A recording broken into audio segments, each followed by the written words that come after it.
What's behind human death? The alien's answer finally exposed. Arthur Lawson's breath hitched in the middle of a sentence he had no intention of finishing. He sat in the armchair that had molded to the shape of his back over 20 years, leather creased like old maps, a thin gleam where his hand always rested. The TV looped a late afternoon program in grayish light. A teacup steamed on the side table, long cold at the rim. Dust motes moved in the shaft of sun that fell across the rug, slow and indifferent. For a moment he was only aware of the small failures, the swallow that came too late, the ribs that took a second longer to rise. He pressed a hand to his chest and felt his heart thud under familiar armor of muscle and habit. It occurred to him with the casual terror of habit that he should call the doctor. Then the thought evaporated into the usual list of postponements. Tomorrow, the appointment line, the receptionist's voice. There was always tomorrow. Something in the room shifted. It was not a sound. There was no one, no door, no footstep. It felt like an answering that wrapped around the inside of his skull and turned the light in the small living room sharper. The hairs on his forearm lifted. "Do you really want to know?" It was not spoken. It was given to him as if someone had set a clear stone on the table and, without making a sound, asked whether he would pick it up. The strange thing was that this impression arrived with the texture of a memory and the bluntness of a fact. Arthur's first reaction was sensible and mechanical. He reached for the remote, as if changing the channel could change the presence.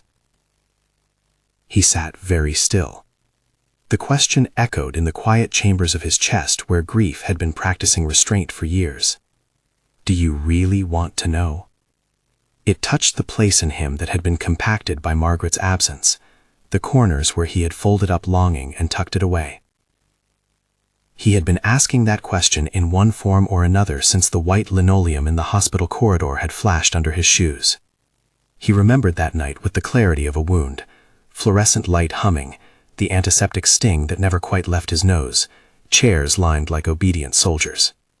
Margaret had been small in that bed, her hands like paper, the oxygen hose a ridiculous humming snake. Machines kept rhythm with a neutral, faithful clatter. He had backed away from the bed and said something that surprised him even now. "Why do we die?" He had expected a doctor to tell him about organs and failure and statistics. He had expected time to answer with facts.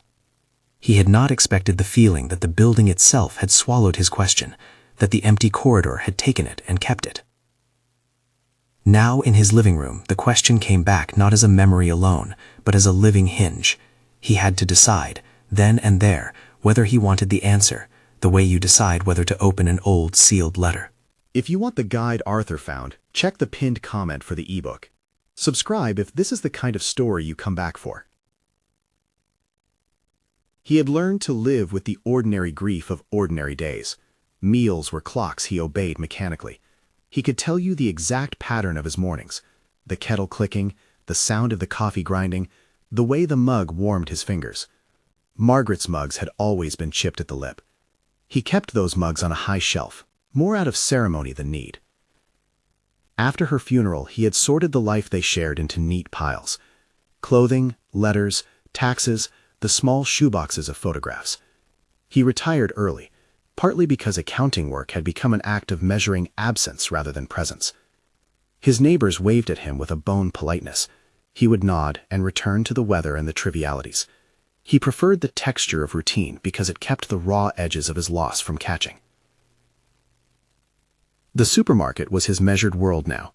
He timed his visits to avoid crowds, walked past the bakery section with a practiced uninterestedness, and spent extra time in the light that seemed the same as hospital fluorescence, only brighter, less judicial. He moved through the aisles with a cart that squeaked at the same wheel, the sound fitting into his days like punctuation.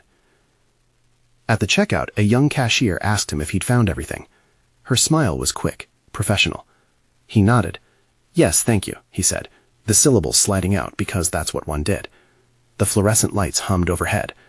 The bright labels, the cheap music, and the smell of citrus cleaner were strangely reassuring. They did not ask him to be more or less than he was at that moment. But that day the presence followed him.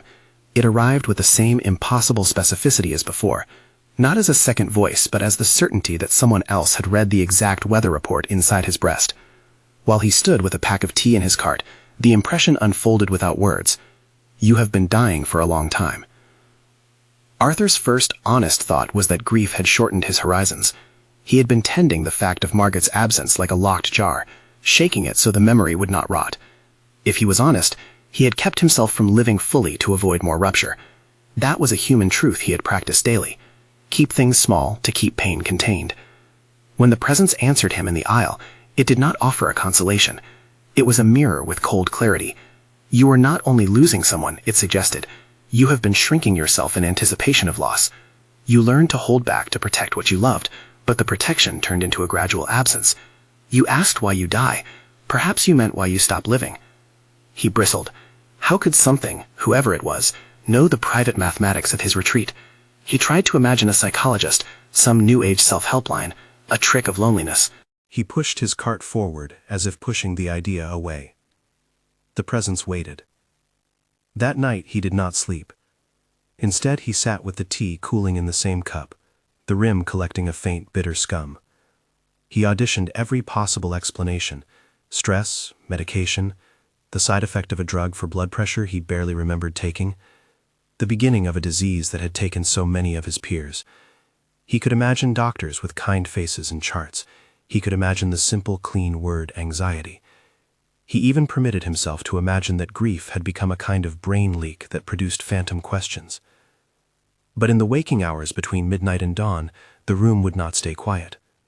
The presence did not come as argument. It came as images.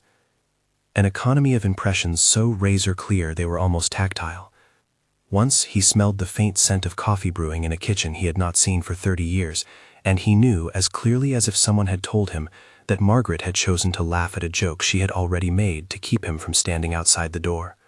Another time he felt, with the accuracy of a photographer's lens, the exact angle at which he had avoided touching her wrist in the ICU, because to touch would be to acknowledge helplessness. "Do you want to keep living like this?" the presence asked, without voice but with a clarity that felt like the press of a hand on his shoulder. Anger rose, swift and honest. He had loved her well enough. He had made choices for her. He had sat in corridors and said the wrong thing, and he had done things he regretted, but he had also done what he could. The accusation, if that's what it felt like, felt unfair. He opened his mouth to tell this to the empty room. He felt stupidly, like a man being lectured by a stranger. What it felt like, though, was less like being judged and more like being named. That naming had weight. It pressed him toward memory. He remembered the night in the hospital corridor in miniature detail, like a film freeze. He was pacing then, suit jacket unbuttoned, tie loosened. His shoes scuffed the linoleum.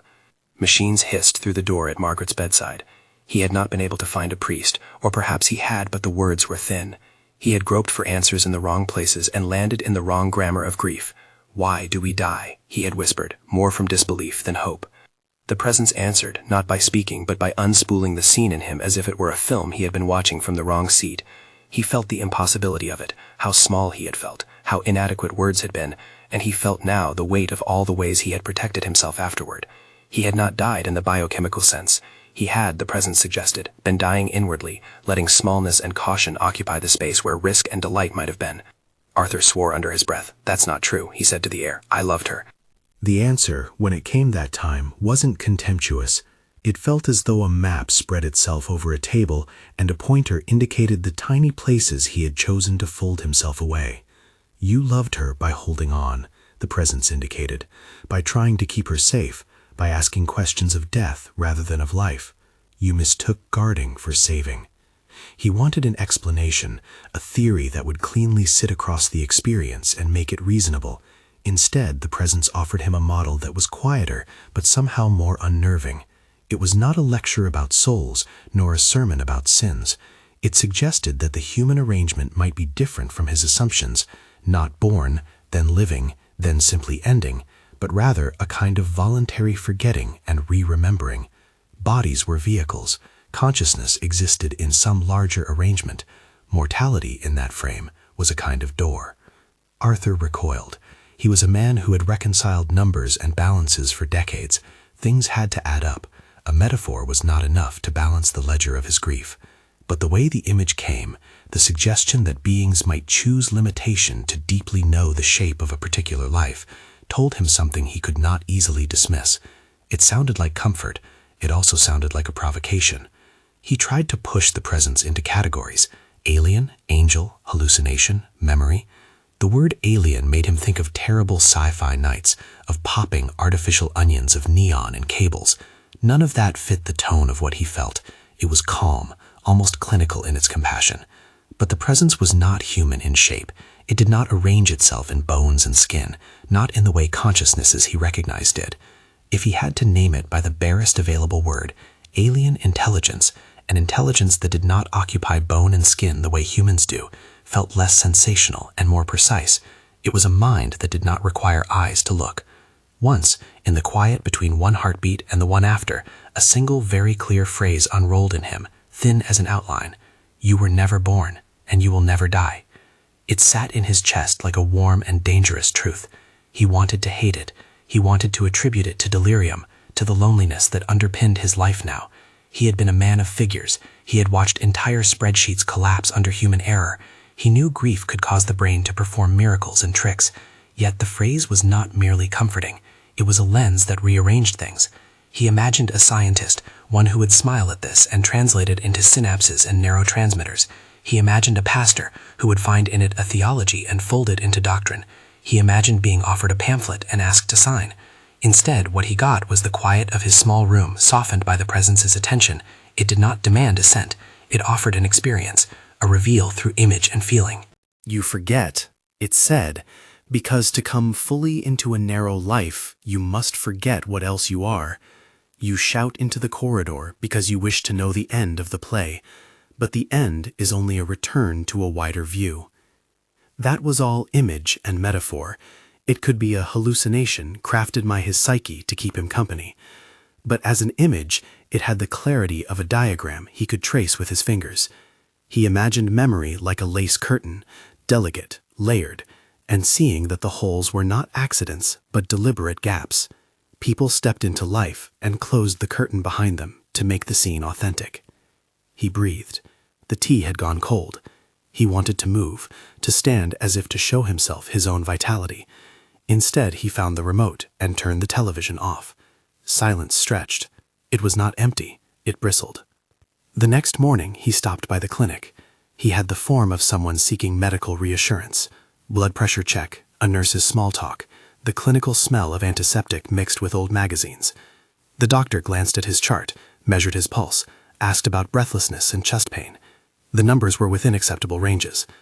"Your arteries look fine for a man your age," the doctor said, and his voice had all the professional kindness of someone who had learned to soothe panic with numbers. "Stress can do strange things. Keep an eye on it. If it persists, we'll run more tests." Arthur nodded. It was the right answer for the wrong question. He left with a prescription that felt like a bandage on a bruise that ran deeper than the skin. On the walk home, the world looked both ordinary and too bright. A neighbor's cat unfolded itself in sun. A child on a bicycle traced loops. Leaves trembled with a careless wind. He stopped at the supermarket again, bought 2 plums he did not plan to eat, and watched an old man tie his shoe with the absolute concentration of daily ritual. That evening, the presence came back with patient persistence. It arrived as a warmth at the base of his skull, and an image of a hand, his and something like his, but luminous and slightly out of phase, reaching for the rim of a memory. He could see Margaret's face as a flicker in the periphery, not the clinical, waxen face of the hospital, but a shape filled with wild, unpredictable light. He did not know whether the image was a conjuring or an invitation. The luminous hand mirrored the motion of his own, and he felt an uncanny detachment, as if someone had set 2 radios playing the same station, at once in sync and slightly delayed. When it moved, the room rearranged itself into a new geometry. The armchair became not an object, but a launch point. He felt as if his perspective could slide to the side, placing him half inside himself and half outside. He experienced with the simplified shock of someone remembering a language they'd once studied and long forgotten, that there were 2 ways of occupying the moment, the way of the chest and the way of the gaze beyond the chest. It was not dramatic. It was an incremental expansion, colors less muffled, the edges of the rug more definable. He could feel his pulse, and next to it a broader rhythm, a slow, oceanic tide that seemed to keep time with breath, but not because of it. There was an intimacy to it that made everything smell of the sea and of pages turned. For a minute, maybe less, maybe longer, He felt like a man looking at his life as if through a window, and also feeling the wind on his face. The luminous hand touched his. The contact was not a shock. It was a clarification. He could not say whether the sensation belonged to a dream, a migraine, a religious epiphany, or the first incursion of a benevolent intelligence into the small map of his days. What he could say with absolute certainty was that it made him feel seen in a way that was not surveillance, but recognition. You asked about dying, the presence communicated, not with a lecture, but with a simple fact. You asked because you were already measuring out your own endings. You wanted to know the rule of the road when what you needed was a map of living. He found himself weeping then, not with the racking sobs of grief, but with a sound that was halfway between a laugh and a howl. Tears came and did not feel like capitulation, but like a loosening. It had the quality of something he had staved off for years, an old seam that finally gave up its stiffness. "Who are you?" he asked aloud, the question absurd to the empty room. He did not expect an answer in words. What came instead was a sense of an intelligence not interested in names. Its presence was like a page turned to a blank between chapters. He felt, in the way one feels in the presence of someone kind who knows a secret, the sense that what it was offering was not ownership of truth, but an opportunity to remember. It shared an image, a theater. Before the curtain rose, people took off their day clothes and learned costumes. They chose masks and lines. In order to be real to the story, they forgot the rest. Forgetting was part of the craft. Death, then, was a taking off of costume, a crossing to another backstage where memory could return. It was a narrative device as much as a metaphysical fact. To Arthur, it sounded improbable and beautiful. He struggled to keep that model in the ledger of his life. A man chooses to try on being small to deeply experience a certain sorrow. He then leaves the garment when the performance ends. The idea might have been a poet's fancy, but the presence framed it with an intimacy that made it feel no less plausible than a calendar. Arthur would have liked a diagram. Instead, he was given a felt sense. It was the sort of answer that refused to be pinned down by the scalpel of skepticism. It arrived as an artifact of experience. It might have been hallucination. It might have been an alien intelligence making contact. It might have been the brain stitching together narratives to conserve itself. The presence did not ask him to choose which of these was true. It only asked him whether he wanted the answer itself. The luminous hand withdrew slowly. The room was once again filled with the ordinary noises of a house settling. Pipes, the faint thrum of a refrigerator, the distant sound of a television from next door. But the world felt differently keyed. The wall clock ticked with the soft authority of decisions. There was a sudden, unexpected physical clarity. He could see, as if for the first time in years, the exact threads in the armchair's leather, the way the light made a ridge along the stitching where his hand rested. He got up and paced, feeling ridiculous, like a man who had spent the morning in someone else's clothes. He wrote a single sentence in a battered notebook he kept in the drawer where the bills lived. The sentence was not an explanation. It was a question and a command all in one. "Do you want to know?" He underlined it twice. He could have dismissed the experience entirely. He could have told himself he had been hallucinating from grief or medication, that he should tell the doctor about these visions, and that professionals would make a call. He could have locked the notebook away and pretended he had never opened it. Instead, he found himself making small, improbable decisions that felt like responses. He put on a jacket he rarely wore and walked out the front door. The air hit him with its regular, indifferent cool. The neighbor's lawn showed a stubborn, patchy brown where last summer had been too dry. He had, for months, let the grass grow rather than mow it, another small negligence that had become an emblem of his retreat. He stood with the jacket collar against the wind and thought of Margaret, of all the small, mutable things that had been left in their wake. He did not go far. The walk lasted longer than usual. He found himself by the municipal park bench that overlooked a pond where geese battered their way through lunch. He sat and watched other people live with the careless disregard that he had been denying himself. Children screamed with the ferocity of joy. A couple shared a sandwich. An elderly man fed crumbs to a duck as if feeding the world could fix it. Arthur felt the presence like a quiet companion at his shoulder. and he realized he did not know whether it remained because he had summoned it by asking the question in the hospital years ago, or because somehow attention had found him now. He was as unsure of the grammar of the encounter as of the shape of the clouds. A woman sat down on the bench beside him and offered him a cigarette without asking. The simplicity of the action, an offering of shared dangerous breath, struck him as more real than any metaphysical exposition. He declined and smiled at her. She asked if he had been to the new gallery down the road, and he had to answer honestly that he had not. He watched people and their small circuits of negotiation. Life, he saw with a new clarity, was an unending string of such tiny risks and tiny gifts. When he returned home, the presence was waiting. This time it did not offer a theatrical image. It offered a memory he had not known he had. Himself at a younger age, running his hands along the back of a chair in the house he had once shared with a woman who had loved him, not because he was careful, but because he made room. The image had edges of regret. Not that he had loved poorly, but that he had let the shape of his love narrow into guarding. Anger flared then, a sharp defensive animal. He had given so much, and yet the voice, if it was a voice, made him feel small and culpable. "So this is punishment?" he asked to the empty room. "You say I've been dying, and that I'm to do what now? Wallow in guilt?" The presence answered with a softness that felt almost surgical in its precision. Guilt was not the point, it suggested. Regret was a tool if you let it be. It could cut the callus off a wounded heart so new tissue could grow. Regret could either be a rock that anchored you to shame, or the spade that dug a new bed.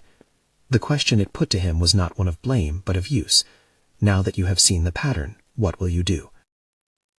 Arthur sat with that for a long time. He had become, in the shelter of his careful life, a man who evened the books with great finesse. He could balance ledgers and reconcile differences, but he had not reconciled himself with the knowledge that he had been small by design. That realization made his hands tremble a little. That was where the first part of whatever this was ended, not with revelation, but with invitation. He felt the presence fold itself back into the room like a cat slipping under a blanket. The luminous hand had touched him and receded. He was left with a notebook, a cool room, and the knowledge that something had shifted. He lay awake for a long time after the lights were out, the house breathing its old familiar noises, and thought of the hospital corridor again, of machines and charts, and the small desperate question that had exploded from him like a pebble into deep water. He thought of the presence's answer, and understood that if it was true, even as a metaphor, it demanded a different ledger. He could not balance the books in the same way anymore. Morning came with the obligatory smallness of sun through blinds. He got up, made coffee, and considered the notebook carefully. He opened to the page and found his question still underlined. Below it he began to write, at first in a shaky hand and then with a steadier stroke. Names, dates, small confessions that had felt too heavy to speak aloud. He wrote about a forgotten day at the seaside with Margaret, where he had not collected a shell because he had been embarrassed by the sentiment.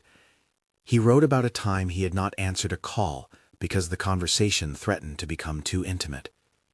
Even as he wrote, rational explanations sat like small stones at the edge of the page. He would go to a doctor. He would check medication.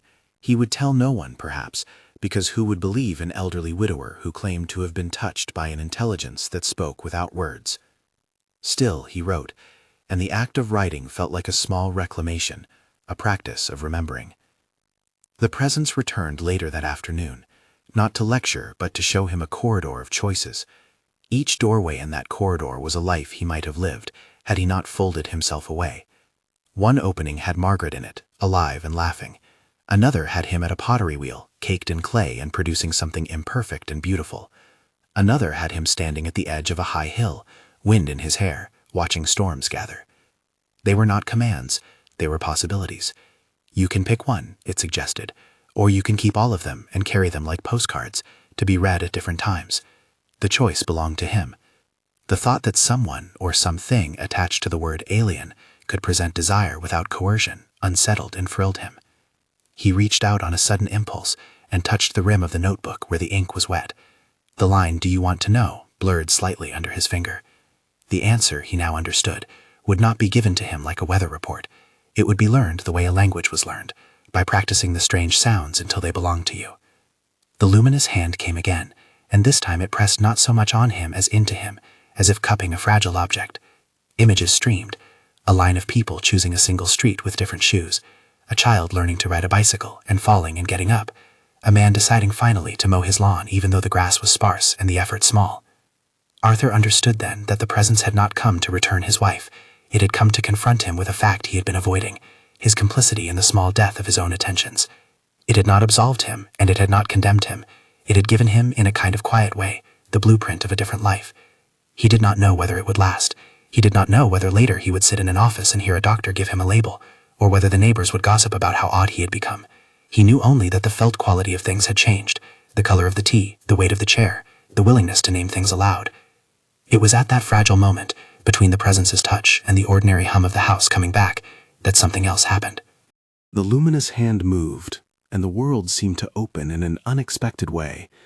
The chair did not feel like something he owned, so much as a vessel he occupied. The sound of his own breath was both the proof of a body and a thread to a larger cadence. He reached toward the hand. For a heartbeat, his fingertips brushed a cool clarity that was neither wholly inside his skin nor entirely outside. It felt like the first time he had learned to swim, a strange finding of buoyancy, an interior recalibration. The touch did not solve anything. It did not make Margaret alive. It did not fix the ledger. It cracked something open. The light in the room seemed altered, the colors sharper, as if for a second someone had adjusted a camera lens. Outside, a siren passed with the indifference of ongoing life. Arthur sat back. The presence withdrew slowly, the luminous hand folding into a pocket of quiet that felt safe and strange at once. He had the sense that whatever he had asked, what is behind human death, had been exposed, at least enough to be seen through a new aperture. The answer was not a tidy sentence, but a set of images and a permission to live differently, to remember again. He made himself a second cup of coffee, not out of habit, but because the domestic act felt like practicing attention. It was bitter without sugar, and he kept stirring the spoon until the sound steadied him. He wrote more in the notebook, neat lines that tried to pin down the unpinnable, an image of the luminous hand, the hospital corridor, the phrase, "You were never born, you never die," scrawled in the margin, and then circled, not to claim it as truth, but to hold it like a tentative possibility. He had not resolved the meaning of any of this. He had not decided whether it was a supernatural encounter or a lens through which grief made its peace. He had only begun to perceive that his inward life had been slowly shrinking, and that the presence, this alien intelligence, or whisper of a wider mind, had come to call him back to the range of things. There remained a question humming like a live wire. If the answer the presence offered about death was a choice, if forgetting was a device, and living a rehearsal, then what did that mean for the small acts he could still choose? If death was a door back to a larger room, why should a man care whether the rug at his feet was clean? Why should he care to put his hand to the wheel of a rusting lawnmower, to stand in the wind, to go to the seaside where the horizon cut the world into before and after? He did not have an answer, but he felt an impulse forming, a tiny plan that had the force of a new tick on an old clock. He would not be small tomorrow. He would test the answer by the only honest method he had left, action. If the presence was a trick of the brain, then action would reveal it as such. If it was an intelligence offering a map, actions would respect it. Either way, the experiment would be worth the risk. He put on his shoes. He did not know whether he was stepping toward proof or simply moving his legs, but the movement felt good. He left the house and closed the door with that delicate, decisive click of someone who has chosen to go out into the world in spite of the uncertainty. As the light touched the threshold, Arthur felt the presence at the edge of comprehension, neither fully present nor fully absent. The luminous hand had taught him how to feel the margin between things. He took a breath and walked forward into a street that, in its full ordinariness, was suddenly rich with the possibility of being lived. He walked the street like a man learning the foothold of his own feet. The jacket still smelled faintly of his own body and the outside world, the iron of bus fumes, the wet dog smell from someone's yard. He moved slowly, testing the town's small topography as if seeing it for the first time. At the corner, the postbox hummed with the same indifferent red. A boy with a skateboard skidded past, grinning at nothing. Arthur smiled back because that was what you did, and because the motion felt like an exercise in habit, a language he was trying to relearn. In the days that followed, the changes were small and stubborn. He woke before the kettle clicked and watched the light through the slat of his blinds. Where once he would have scrolled the headlines and let the old anxious ache swell, he sat with the steaming mug and let the heat live in both hands. He made 2 cups sometimes, one for himself, and one he would set across the table, empty but ceremonially offered. It felt absurd, like setting a place at a table for a ghost. It also felt like a ritual one might keep if one wanted to tell a story to someone who could no longer reply. He started to write more.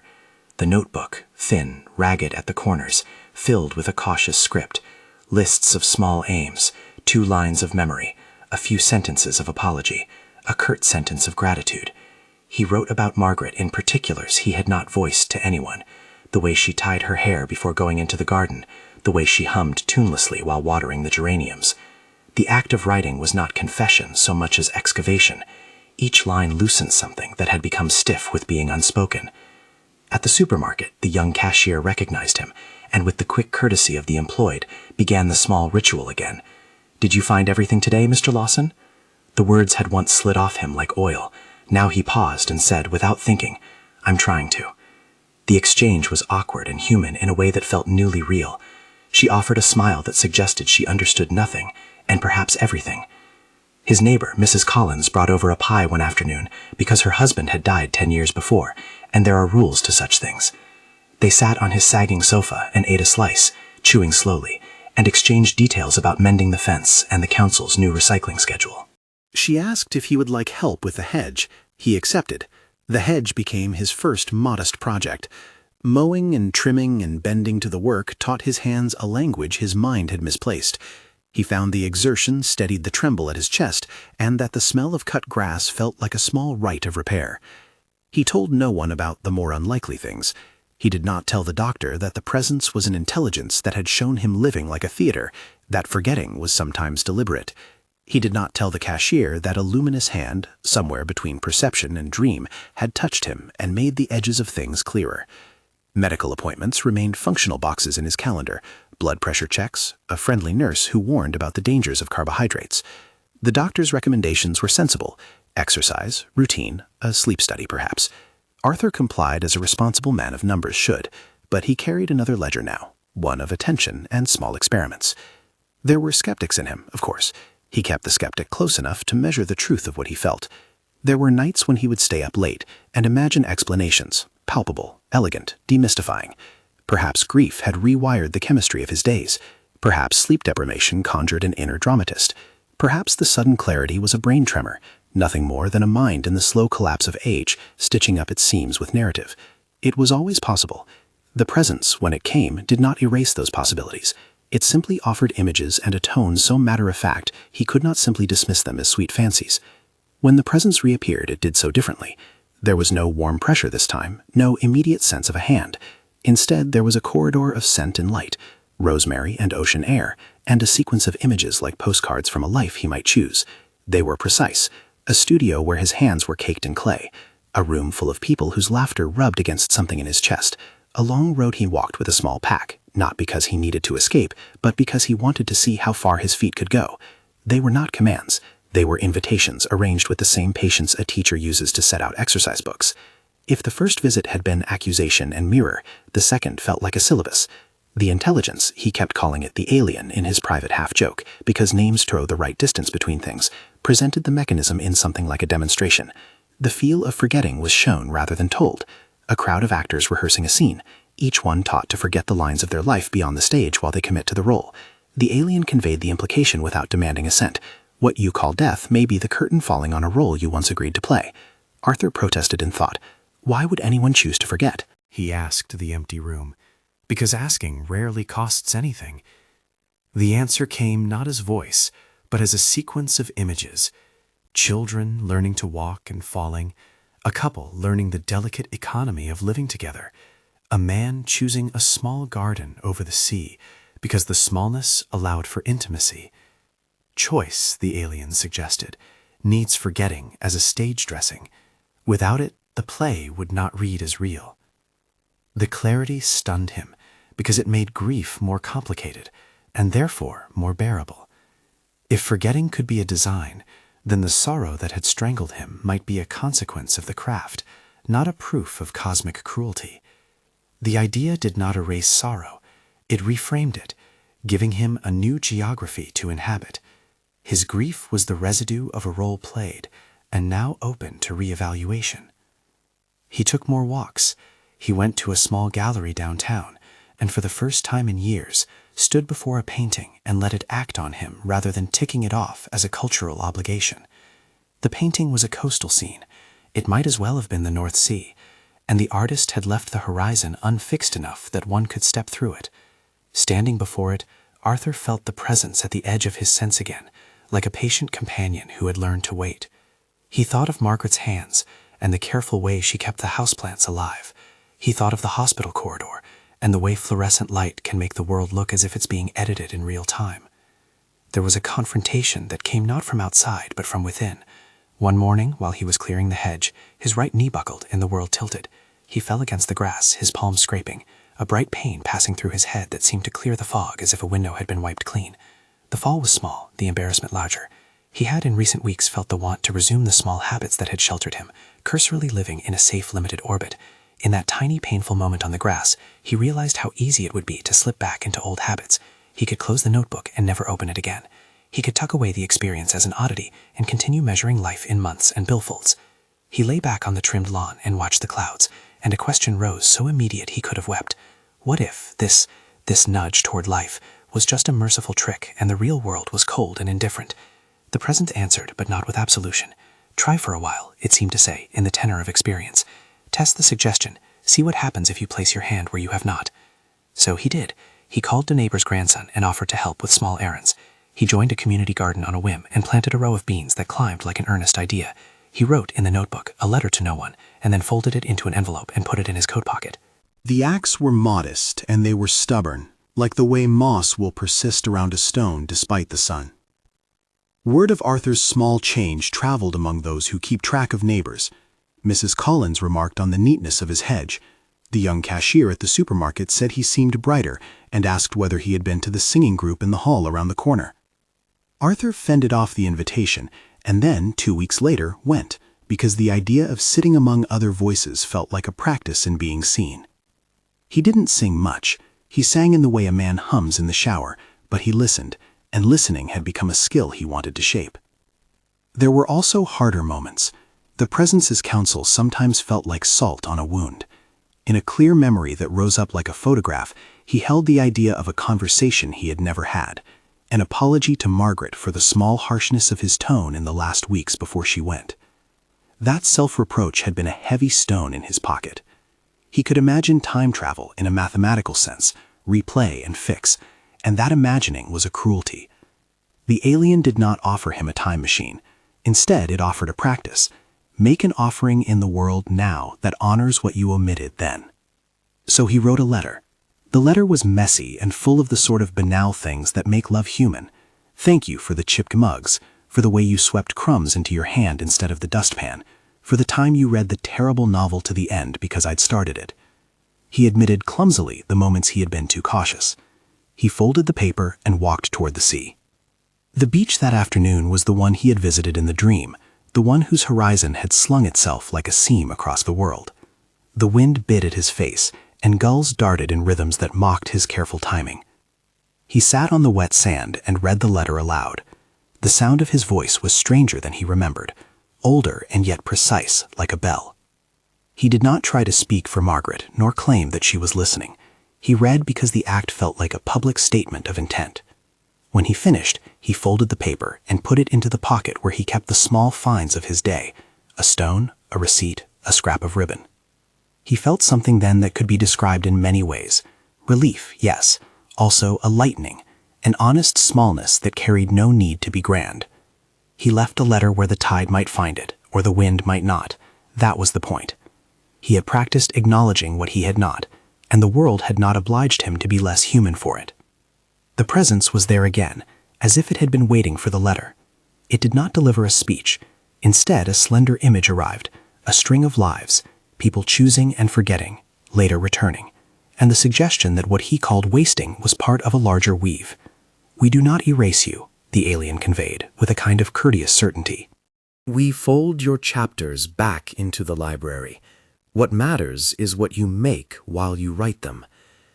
Arthur did not feel absolved. He felt tethered to a new kind of responsibility. If forgetting was a device to enable choice, then remembering was the craft of living without clinging to the performance. The alien's instruction, or its suggestion, was modest. Remember where you are now and act inside that remembering. It turned the question, why do we die, into what will you do with the knowledge that you are not only what you have measured? Time rearranged itself into less rigid compartments. He found reasons to go out that had nothing to do with fixing himself. He visited a small bookshop that smelled of dust and glue and listened to a woman reading poetry to a child in the corner. He learned the names of the regulars at the coffee shop on the high street. He made a point of dialing the number of Margaret's sister and saying nothing at first, merely listening to the human way a voice can stitch a person back into the world. He made an appointment with a therapist, partly to show himself he was taking the practical route, and partly because the therapist's office was quiet and the chair offered the kind of witness he trusted less to sunlight. Each small action was, in his view, an experiment. He liked the scientific quality of it. Try a change, observe the result, keep or discard the practice. Some did nothing. Some shifted him in ways that were obvious to no one but himself. When he stopped at the fishmonger to buy a small fillet for dinner, the smell of lemon and salt jolted a memory of Margaret laughing at some trivial line on the radio.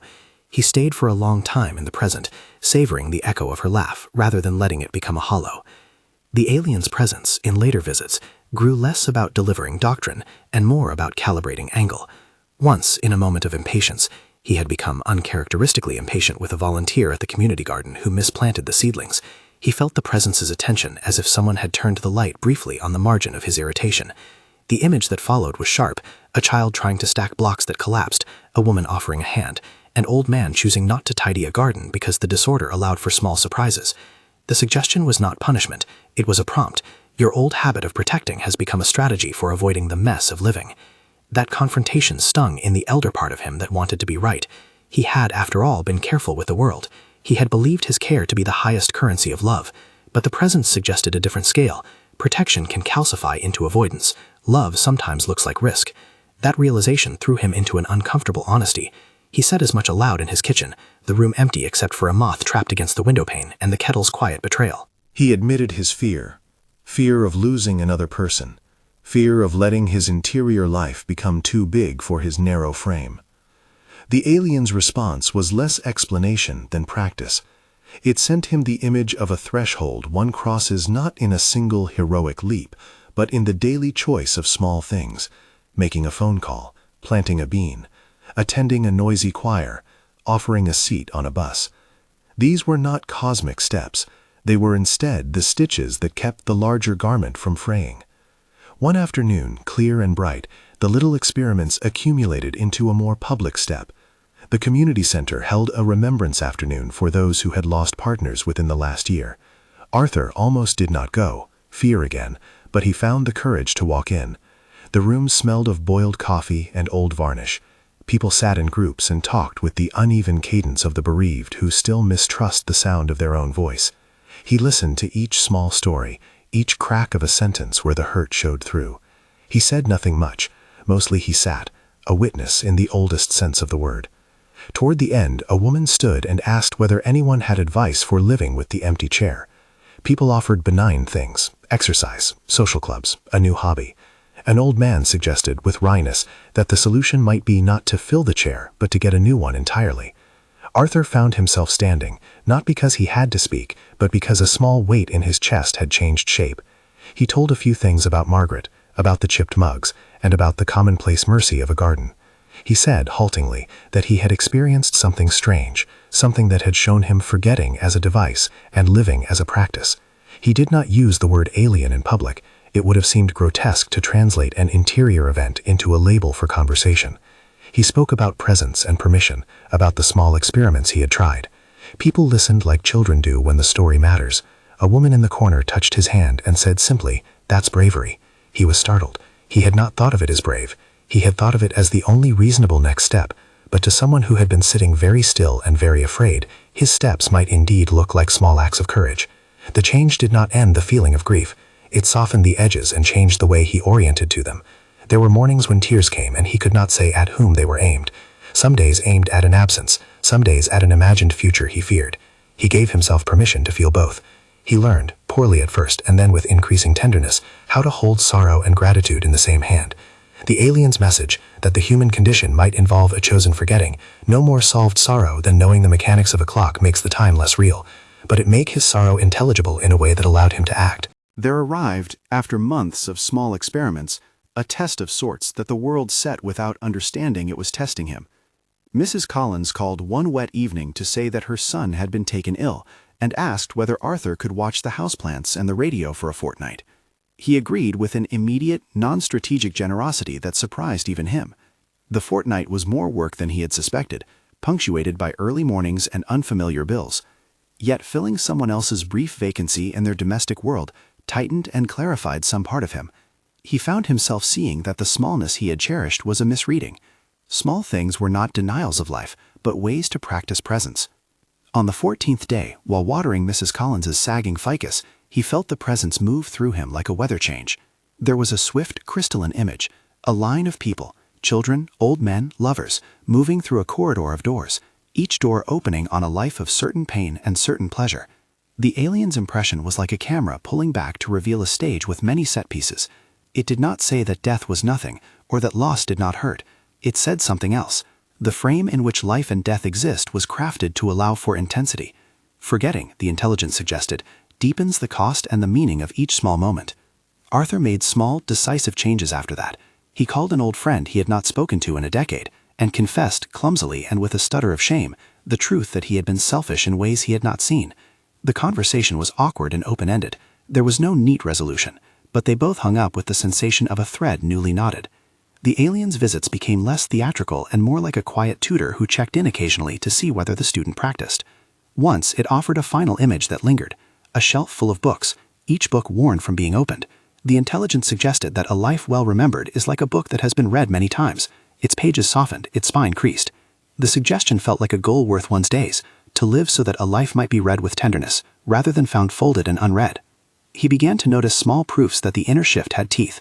The tettle no longer felt like a timer for distraction. It was a signal for attention. He returned the chipped mugs to the low shelf where he had once kept them only out of habit, and he used them. Sometimes in the evenings he brewed extra tea anyway, and sat with the second mug beside him, not pretending it was Margaret, but honoring the habit they had shaped together. The luminous hand never offered a scripture or a catechism. It did once condense an idea into a line that Arthur could repeat in moments of doubt. Live the scene as if you will return for an encore. He carried that sentence through poundings of rain and into the small brightness of winter afternoons. So his life altered, not by miraculous revelation into perennial happiness, but by the aggregation of decisions that tipped his balance. When his knees ached, he took the bus rather than clutching to the illusion of youth. When someone in the bakery told him a small complaint about their garden, he listened as if the complaint was news rather than mere noise. He repaired the fence, not because the hedge required tidiness, but because the act of repairing seemed to honor the stubbornness of life itself. Once, late in his transformation, an unexpected visitor knocked on the door, Margaret's sister, whom he had written to months back in a clumsy sentence of thanks. She brought with her a bundle of old letters, yellowed and brittle. They sat at his kitchen table and sifted through sentences written by two people long gone from the world. Her presence was quiet. Together they read the lines that had survived the sorting of years. It was not a scene of great drama. It was the opposite, a kind of repair work. Arthur read aloud a paragraph where he had once complimented the way she could find light in low things. The lines trembled with youth and with foolishness. Margaret's sister laughed at something trivial, and then mid-laugh looked at Arthur with an expression that he took as ordinary grace. "You did well," she said, the tone simple and not triumphal. The feeling that rose in him was not triumph either. It was a softening, like old leather given oil. There was gratitude now that had no need to shout. The alien's visits continued to be intermittent and always ambiguous as to origin. Sometimes they arrived as a corridor of images, sometimes as the warm certainty that he was seen, sometimes as an almost human empathy that tipped him toward kindness. He never asked whether it was an external intelligence or a rearrangement within his own mind. the question felt less urgent now than it had been, replaced by the occupying question. What would he do with the knowledge that the shape of existence might be more elaborate than it seemed? The answer, in the end, if the presence had one to offer, was simple: choose to act as if the knowledge mattered. The alien did not promise that mercy would follow each choice. It only suggested that living in good faith with one's days rearranged the scale of regret. He practiced making small amends. He wrote a note to the young cashier thanking her for her patience, and she later told him she kept it in her wallet. He volunteered for a morning in the community pantry once a month, handing out bread and listening to the mundane sorrows of people for whom the world was more fractious than his. He did not pretend these acts were grand. They were, as the presence insisted all along, ordinary experiments in being human. Time, soft, patient, pulled the months into a worn tapestry. The notebook filled and was replaced. He wrote a sentence once that made him pause. "If this is only my dream, then it is a generous one." He underlined that line and left it like a bookmark. The most dramatic test came not as drama, but as an invitation to consistency. One spring evening, the weather turned violent, sudden rain that beat at the windows until the panes rattled. He sat in his armchair, the same one whose leather had been pressed into the map of his body, and watched the weather. The television was off. The house hummed with the domestic sounds of pipes and kettle. He felt under his ribs a familiar tremor, the old impulse to close the world down, to make it small and manageable. He had, in the earlier months, succumbed to that reflex more than once. That night, he did not. Instead, he went to the window and opened it a crack. The rain came in with the voice of the world. He breathed it in and felt absurdly alive. The presence touched him then, for the last time, in a way that felt like instruction rather than demonstration. The intelligence did not give a long essay. It offered in a way that translated easily into human words 3 things: remember, act, and do not mistake protection for life. He sat back, closed his eyes, and for a few minutes he practiced presence with his whole body. He felt the beating of his heart, steady, not immaculate, and under it the slow oceanic tide he had felt before, the gentle suggestion that his own conscious thread extended beyond bone. He was not certain what any of that meant in the ledger of the universe. He only knew, with the bluntness of a man who had learned to bargain with himself, that the choice to live differently was his to make. When the presence withdrew, it left him with an aftertaste that was neither mystical nor banal. It left a feeling the size of a small gift, the permission to be ordinary and to be brave in the small human ways bravery sometimes showed itself. He used that permission with the tendency of an apprentice. He burned fewer bridges now, not because the world demanded it, but because his practice had taught him boarding the small boats of life matters more than the big harbor of certainties. Months passed. The hedges remained neat. The chipped mugs were used and washed. He had, on a whim one afternoon, taken a photograph of the 2 mugs side by side and framed it in a way that made the mundane look like an altar. He placed it on a shelf and found himself smiling at it sometimes, not at the image itself, but at the idea of holding something small up to the light. He had not been made whole. The ache of loss was less a wound and more a field. It changed with the weather. He still had mornings when the corridor in the hospital would rise in his mind like a film projection, and he would touch the armrest of the chair as if to steady himself.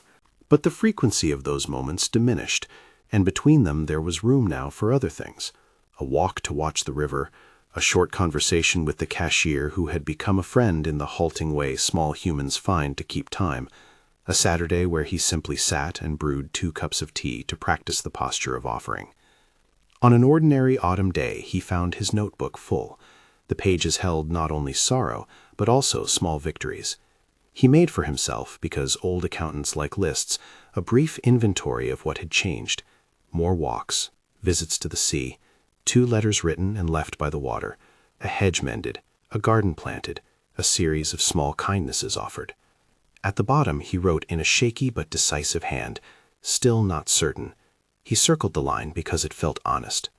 That evening, as the light leaned toward the color of used coins, Arthur sat once more in his old armchair. The television was off. The house smelled faintly of lemon, from the cleaner he used now because keeping a place tidy felt less like avoidance and more like hospitality. He did not expect the presence. He did not invite it. He simply felt, as one might feel an old song, the slight impression of attention. He thought, briefly, of the alien, a word he still used with a faint smile, and of everything that had been offered. He did not believe he had been given cosmic proof, nor did he feel robbed for lacking it. He had been given a set of images and a manner of seeing that altered the way he engaged his days. That felt like more than enough. He took up his pen and wrote one last line in the notebook, for now, addressed not to Margaret, but to whoever might find the words useful. It was not a sermon nor a solution. It was an offer, modest and human. We do not know the full machinery of being, but we can practice the small acts that honor one another and ourselves. He underlined the page and folded it into the front of the book. Later, as night narrowed the windows to black, he put out the lamp and sat in the dark for a while. The house breathed. He could have sworn, if he were telling the story with flourish, that he felt a hand like warm air brush the back of his neck. If the alien had returned, he did not speak. There was no proclamation, only a soft sense of completion that felt like a closed but not final loop. The next morning, the ritual was ordinary. Kettle, 2 cups, the small breath of morning. He drank slowly, watching the steam rise and form shapes he could not put a name to.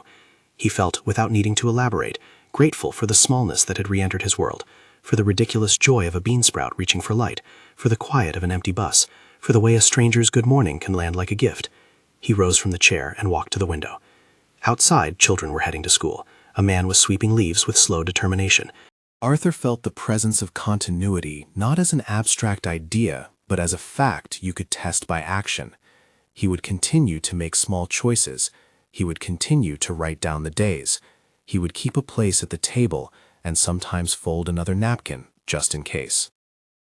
If there was an answer to the title's question, what lies behind human death, the story he had been given, whether by alien intelligence, mind work, or the generous hallucination of grief, was not a single exposed secret, but an invitation to live differently in light of a possibility. The intelligence had revealed a model, offered images and metaphors, and nudged a timid man to move out of shelter. The models were not proofs, they were tools. The greatest proof, Arthur thought, was the way his hands learned to hold small things with gentleness. He took the notebook from the shelf and with a patient, steady hand ripped out the first page, where he had once written, months earlier, the question, "Do you want to know?" He folded the page into a small triangle and placed it under a cup, as if to pin a map to the surface of the day. He then wrote a final short note on a new sheet. If this touched you, even a little, tell someone. Try one small thing. He left the notebook open on the table and walked outside into a day that was, for once, not a rehearsal for sorrow, but an actual unfolding. If the alien's answer had exposed anything, it had exposed a choice between shrinking in the face of pain and leaning into the messy, risky business of being alive. Arthur chose, in a quiet, stubborn way, to lean. If this story touched something in you, share it below. If you'd like one-to-one guidance to explore practices like Arthur's, there are details in the description.